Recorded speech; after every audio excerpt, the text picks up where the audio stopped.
guys? So today we're going to talk about how it's like to daily drive a GT500 with over 700 horsepower to the crank. Well, I bought this car about 3 years ago, and I've been daily driving it ever since. Perhaps the last 6 months, I've been driving it a little less. Don't really drive it to school anymore, but I live in Irvine area and drive to Cal State Fullerton, so I was driving the car back and forth every day, going to work, car shows, everything. So, a lot of people have asked me, they're like, hey, so how is it like to drive a car with that much power every day? And the truth is, it's like basically any other manual transmission car. Just the clutch is a little stiffer, but in these cars, when you don't hit boost, it's there's no drama really. There's a lot of power under the curve without hitting boost. So honestly, right now I'm driving to work. I never really floor it. There's no reason to.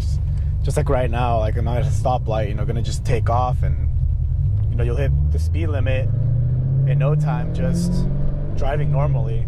And beyond that, if you do wanna, give it some gas with this much power, your tires are basically useless. So second gear, you're gonna go sideways, you're gonna spin.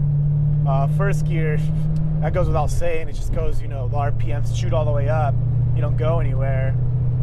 And depending on the weather, third gear will sometimes spin as well. So, is it fun? Yeah, going sideways in second gear is pretty cool.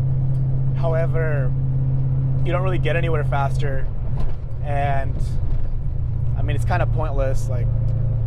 The fun of it wears off after a few times. When you're driving the car every day, it's just you just don't really do it. You kind of just drive the car like a normal car, which some people might say it's a waste. They're like, oh well, why do you have such a fast car if you're not going to drive it fast? And it's like, well, just have a fast car, that's all it is.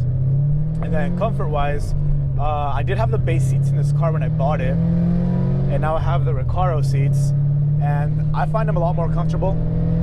The bolstering is really, really nice, top and bottom, and it holds you in. It's nice and it's kind of like a baby seat, I guess you can say.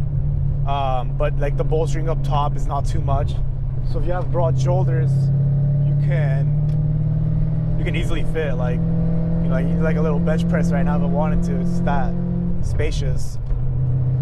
And suspension wise, I'm on coilovers. I'm fairly low, and it rides really nice. My good friend Josh, he has a Corvette, it's slammed, the C6, and actually, hey, he had my car for a couple of days.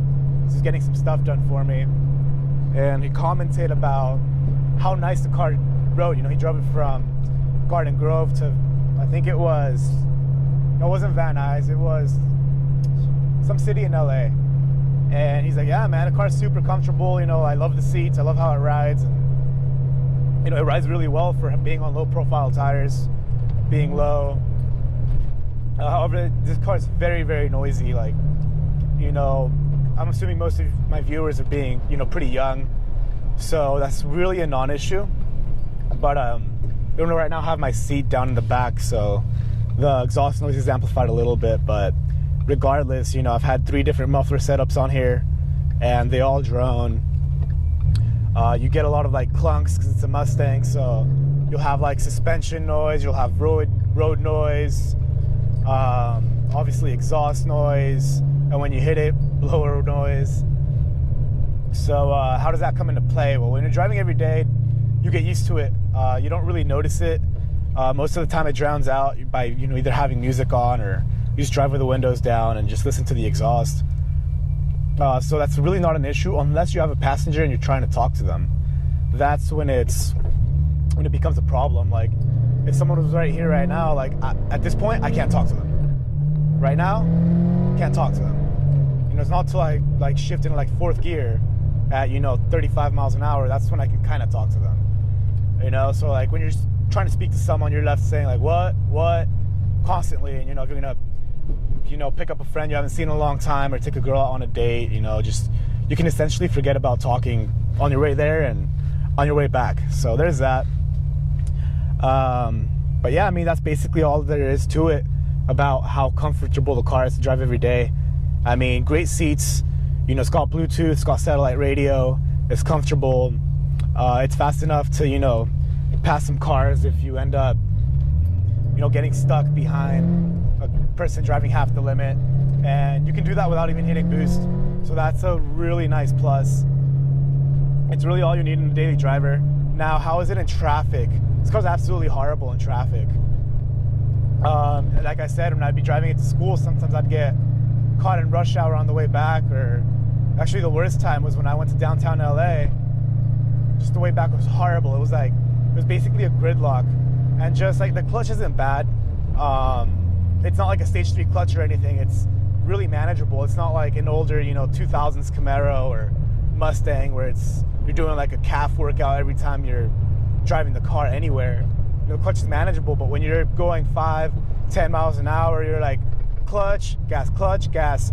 And you know, being a manual, you can't just like hit the brake and the gas, obviously, because you're just gonna stall the car. And that right there is annoying. You know, your leg hurts, you don't get to enjoy the car, just everything becomes more uncomfortable, and you get home and you're just not gonna drive anywhere because you're just so tired of it. As you can see right there was a bump and a little bit of a bottom out action, because the car's super low. But yeah, I mean, it's just some little bit of blower noise.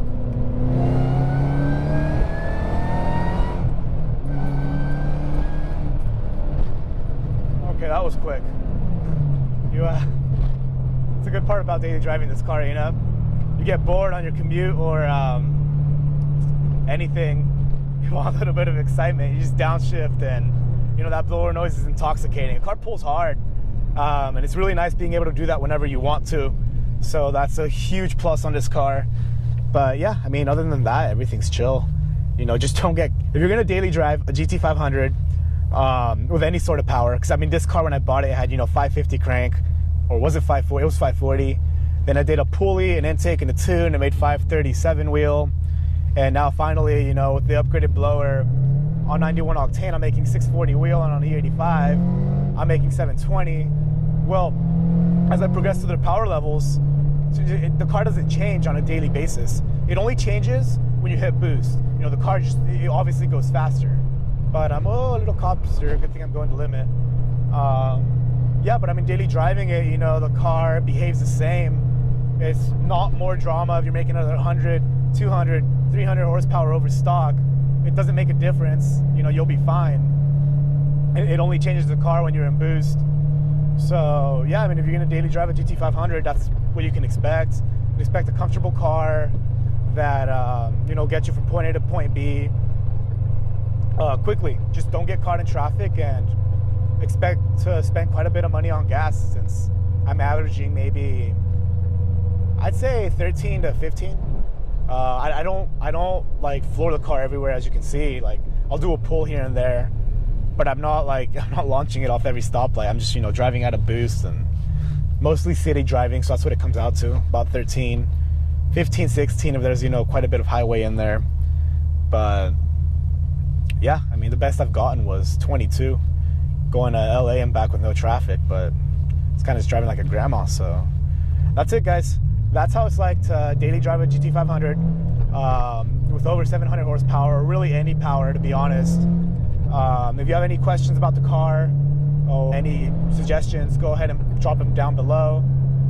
As always, it's good talking to you guys. You're pulling into work, and I'll see you guys soon. This always happens.